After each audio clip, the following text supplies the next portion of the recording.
Well, David, thank you, and I want to thank the members of the board and all of your honored guests that are here today.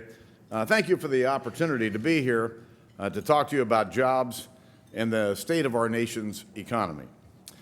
Listen, we all know the economy stalled, and it's been stalled. And it's not because the American people lost their way, it's because their government has let them down. Last week, the president set forth a new set of proposals, and the House is going to consider them as the American people should expect. Some of the president's proposals, I think, offer an opportunity for common ground. But let's be honest with ourselves. The president's proposals are a poor substitute for the pro-growth policies that are needed to remove barriers to job creation in America. The policies that are needed to put America back to work. If we want job growth, we need to recognize who really creates jobs in America, and it's the private sector. This building is named in memory of former President Ronald Reagan, who recognized that private sector job creators are at the heart of our economy, and they always have been. That's the America that I was raised in. I think a lot of you know my grandfather were small business people. They ran a tavern in Cincinnati, Ohio that my grandfather started back in the 30s. I worked in that tavern growing up. A lot of things you can learn working in a bar. Tell you more about that later. But listen, I ran a small business myself, and I was 25 years old and went to work for a guy, and he passed away, and I suddenly found myself in a small business where I had one real live customer, and I was hanging on, trying to succeed. But I know what it means to meet a payroll, to hire people, and to create jobs in the private sector. And here in Washington, there's a fundamental misunderstanding of the economy, and it's led to an awful lot of bad decisions. And the reality is that employers will hire if they've got the right incentives. But the incentives have to outweigh the costs. As an example, businesses aren't going to hire someone because the government's going to give them a $4,000 tax credit if the government mandates that are imposed on them cost a lot more than that temporary credit. And in recent years, these mandates have been overwhelming. Private sector job creators of all sizes have been pummeled by decisions being made right here in Washington. They've been slammed by uncertainty from the constant threat of new taxes, out-of-control spending, and unnecessary regulation from a government that's always micromanaging, meddling, and manipulating. They've been hurt by government ideas that offer short-term gimmicks rather than fundamental reforms that will encourage long-term economic growth.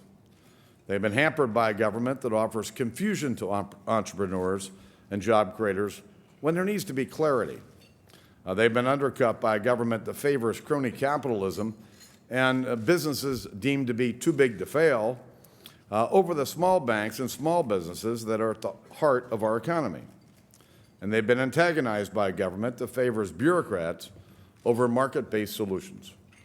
They've been demoralized by a government that causes despair when what we really need is to provide reassurance and inspire hope in our economy. And my worry is that even after all of this, much of the talk in Washington right now is basically about more of the same. More initiatives that seem to have more to do with the next election than the next generation. It's these economic decisions that are being made here ought to be made to help liberate our economy. And I think the American people are worried about all of this as I am. I can tell you the American people, private sector job creators, they're rattled by what they've seen out of this town over the last few years. And my worry is that the American job creators, is that all the uncertainty is turning to fear, and that this toxic environment for job creation may be a permanent one. Job creators in America basically are on strike. And the problem is not confusion about the policies, it's the policies themselves. And the anger many Americans have been feeling in recent years is beginning to turn to fear, and it's fear of our future.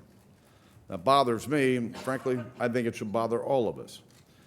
America is a land of opportunity, and it always has been.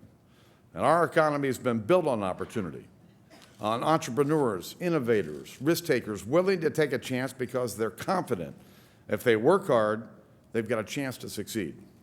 And over the past few years, government's made people less confident, not more confident that they can succeed.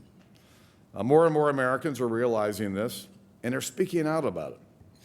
The last 6 weeks or so, I've traveled through my district and across the country listening to people outside of Washington who are the key to making America work. My message today on their behalf is this. This isn't that hard. What we need to do is liberate the economy from the shackles of Washington. Let our economy grow. I think we need to trust in the good judgment of the American people. You know, the instinct of government always is this: to get bigger, more meddlesome, more intrusive. And that instinct is at direct odds with what is needed to make the American economy move. Job creation in America is facing what I would call a triple threat from our government.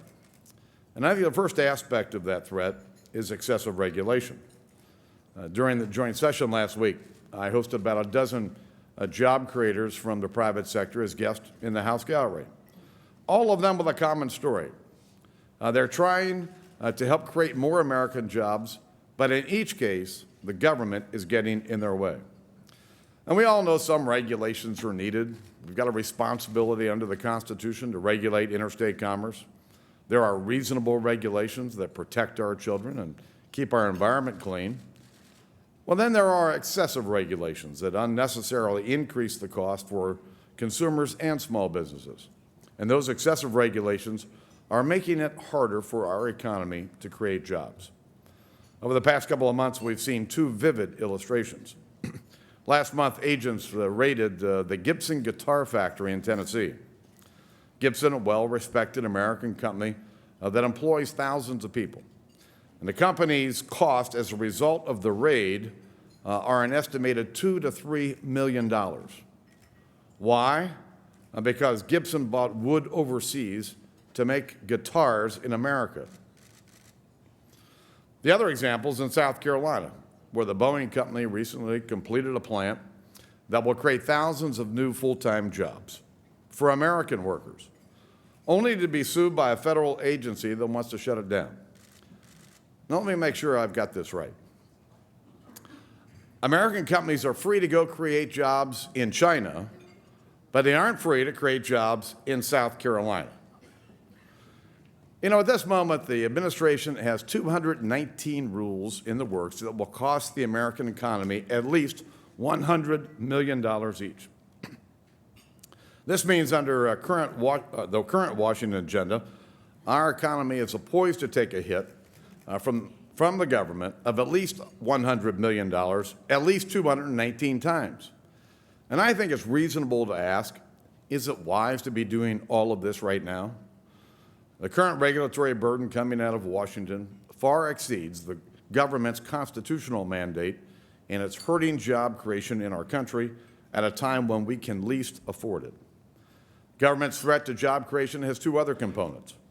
One is the current tax code, which discourages investments and rewards special interest.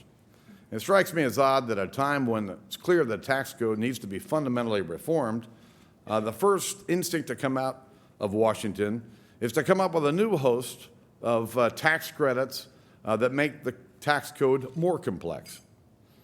And on the final aspect is the spending binge that's been going on here in Washington.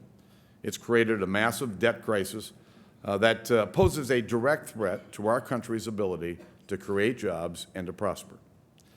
There are some people in this town who still deny this, who still deny that our debt is a threat to jobs. But if you talk to anybody outside of Washington who has to meet a payroll, they'll tell you that out-of-control spending in Washington is one of the things that concerns them most about our future. You know, back in May, I was in New York City, and I warned that if we didn't take action soon, the markets would take action for us.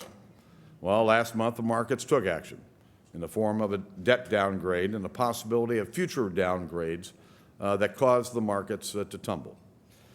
And it's going to keep happening until we, as a government, act. And the responsibility for fixing this toxic environment for job creation is a bipartisan one. The situation was created by Washington's inability to let our economy work. It was created by government intrusion and micromanagement. And I think we've got a responsibility to work together in the coming months to remove these barriers and to liberate our economy. This is what the American people are demanding of us. Everything we do in the weeks and months to come needs to start with asking this question: are we addressing these problems, or are we making them worse? The Budget Control Act of 2011, signed into law just last month, establishes a joint select committee of Congress for the purpose of identifying $1.5 trillion of deficit reduction. Many have expressed their doubts about the Joint Committee's chances of success. Now, listen, I understand the skepticism. You know, a Joint Committee, after all, is no substitute for the President, who controls most of the arms of government. But I think the Select Committee has a huge opportunity. It has a chance to lay the foundation for economic growth by dealing with some of the obstacles that are standing in the way. The Joint Committee's mission is deficit reduction, and I think that has everything to do with job growth in our country. You know, as the co-chairman of the Joint Committee, Jeb Hensarling from Texas, said last week at the committee's first meeting, said this. He said, "Our debt threatens our jobs." Speak to any Fortune 500 CEO or small business person. It's clear that our debt hangs like the sword of Damocles over their hiring decisions. And it should be obvious that deficit reduction and a path to fiscal sustainability are themselves a jobs program. The Joint Select Committee can tackle tax reform, and it should. It's probably not realistic to think that the Joint Committee could rewrite the tax code by November 23rd, but it can certainly lay the groundwork for tax reform in the future that will enhance economic growth and enhance the environment for real economic growth in our country. The committee can develop principles for broad-based tax reform that will lower rates for individuals and corporations while closing deductions, credits, and special carve-outs in our tax code. Yes, the tax reform should include closing loopholes, not for the purposes of bringing more money to the government, but because it's the right thing to do and it's the fair thing to do. And if we're going to tackle tax reform, frankly, we ought to tackle all of it. Making short-term fixes in exchange for long-term flawed policy is not tax reform. And I think tax reform should deal with the whole code, both the personal side and the corporate side, and it should result in a code that is simpler and fairer for everyone. Now, tax increases, I think, are off the table, and I don't think they're a viable option for the Joint Committee. It's a very simple equation. Tax increases destroy jobs, and the Joint Committee is a jobs committee. Its mission is to reduce the deficit as threatening job creation in our country. And we should not make its task harder by asking it to do things that will make the environment for job creation in America even worse. And I hope the President will meet this standard when he puts forth his recommendations for the Joint Committee next week. Now, when it comes to producing savings to reach the $1.5 trillion target, the Joint Select Committee has really only one option: spending cuts and entitlement reform. The Joint Committee can achieve real deficit reduction by reforming entitlements and taking real action to preserve and strengthen Social Security, Medicare, and Medicaid. You know, there's this myth that spending reforms aren't real unless they happen this year, right now. Well, I think that myth is built on a very healthy skepticism that spending cuts made today aren't going to be implemented tomorrow. But it's a myth nonetheless, and I think we need to make sure that it doesn't stop us from doing what needs to be done. Most of the entitlement reforms that are in the House Republican budget were phased in over time. And that's just the way the Joint Committee should do them as well. Modest changes in spending programs today can have large effects tomorrow. Gimmicks, though, are unacceptable. You know, as I told the President's economic team during our debt limit negotiations, that we just weren't going to do any gimmicks. Deficit reduction should be about shouldn't just be about quantity, it should be about quality.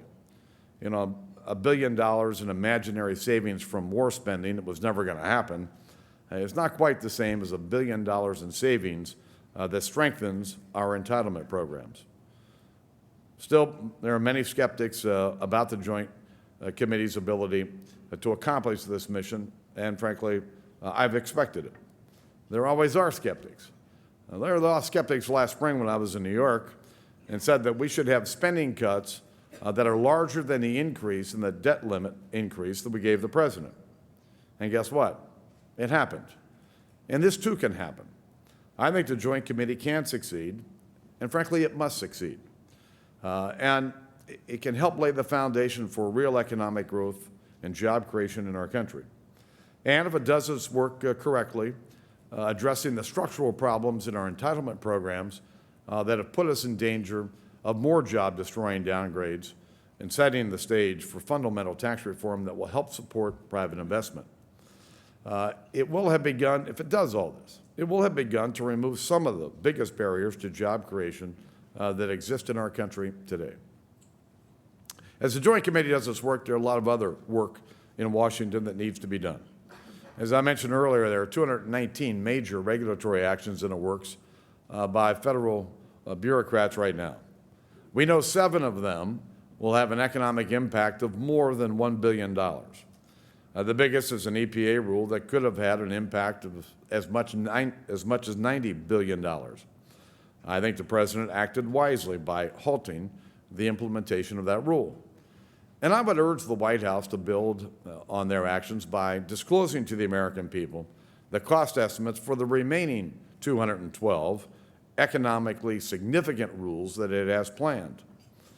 I would also urge the President to call a cabinet meeting and tell every member of his cabinet this: until further notice, I don't want anything that gets in the way of private sector job creation.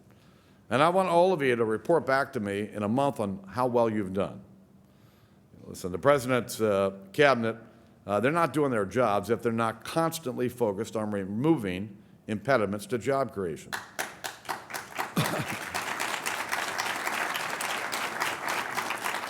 And if they're not focused on that, they ought to be fired. You know, in the House for this fall, Majority Leader Boehner has put together a legislative schedule that reflects the concerns that we've heard from job creators across America about unnecessary federal regulations that are hampering our economy. Earlier, I mentioned the situation in South Carolina and Boeing. And so today, the House is working on a measure that would prevent the federal government from meddling in that situation and others. And the Senate needs to follow the House in passing this bill, and we need to send it to the President's desk. The National Labor Relations Board, that bill is just but one of a whole series of measures that we're working on this fall to reduce the burden of excessive regulation on job creators. We'll pass the REINS Act, which would require a congressional review for any regulation that has a major impact on our economy. House committees have identified dozens of job-crushing regulations that are keeping our economy from producing jobs. We'll repeal the 3% withholding rule, which serves as an effective tax increase on those who do business with our government. We'll stop excessive federal regulations that inhibit jobs in areas as varied as cement to farm dust. Oh yeah, I said farm dust. Ever been on a farm? You're going to have dust, but that doesn't mean the EPA doesn't want to regulate how much farm dust that you have. We'll work on other reforms, such as removing barriers to increase domestic energy production and removing barriers to trade, many of which are in the House GOP jobs agenda at jobs.gop.gov. The United States Senate needs to act too. The Senate can't sit idle on jobs in the budget. We've already passed an array of bills in the House to remove barriers to job creation. Those bills are piling up over in the Senate. And the Senate hasn't even produced a budget, but it must. There are a few other things I'd like to mention that we can do in the weeks and months ahead to free our economy and to bolster confidence amongst employers. One's very simple. Both parties can boost confidence and reassure job creators by being clear. There will be no shutdown of the federal government, and we are not willing to default on our debt. The United States will meet its obligations to its citizens and to its creditors. In Congress, I've been clear about these goals since the day I was elected Speaker, and we've been true to our word. Another thing we can do in this area would be in the area of transportation and infrastructure. I'm not opposed to responsible spending to repair and improve our infrastructure. But if we want to do it in a way that truly supports long-term economic growth and job creation, let's link the next highway bill to an expansion of American-made energy production. Removing some of the unnecessary government barriers that prevent our country from utilizing the vast energy resources that we have, and also creating millions of American jobs along the way. And I think there's a natural link between the two. As we develop new sources of American energy, we're going to need modern infrastructure to bring that energy to market. We can also boost confidence and reassure job creators by sending a balanced budget amendment to the states. One of the most important things we did in the Budget Control Act last month, in addition to requiring a vote in both houses of the Congress on a balanced budget amendment, was to establish real caps on spending. And these caps are designed to hold back the growth of government while our economy expands and creates jobs. And to ensure that those caps are set in stone, we should ratify a balanced budget amendment. And if the President truly wants to make a difference and change the dynamic here in Washington, he should announce his support for a balanced budget amendment and call on Congress to send one to the states without delay. And lastly, if we want to create a better environment for job creation, politicians of all stripes can leave the my way or the highway philosophy behind. The all or nothing workable or the all or nothing approach is just not a workable mindset if we're serious about getting our economy on its feet again. Our economy is facing a broad-based systemic crisis. And as such, it's going to require everyone coming to the table with their best ideas first and leaving their politics at the door, with the courage to listen to each other's critiques and questions. It means ending the name-calling, the yelling, the questioning of others' motives. Leadership is not it's not about all that sense. It's about buckling down and getting to work. Thomas Edison once said that opportunity missed by most people is missed because it's dressed in overalls and it looks like work. Well, listen, we've got an opportunity in front of us. And the trick is to recognize it and to believe in it and to act on it. We know the challenges we face as a nation, and I think we have an opportunity and a chance to confront them. And if we put election year politics aside and focus on our work, we'll leave our country in a much better place. Listen, getting it done is going to require serious effort by both parties. And there are some in both parties who, frankly, would rather do nothing. They'd prefer to kind of sit this out and wait to be dealt a better hand down the road after the next election. The old kicking the can down the road. Well, guess what? That's not what I was elected to do. And I know what the hand is that we've been dealt. And instead of ducking from the challenge, we need to rise to the occasion and liberate our economy from the shackles that this government has put on it. I'm ready. And I think for the sake of our country and our economy, I hope all of us are ready. I want to thank you for the opportunity to be here today, and I'll look forward to your questions. Thank you very much.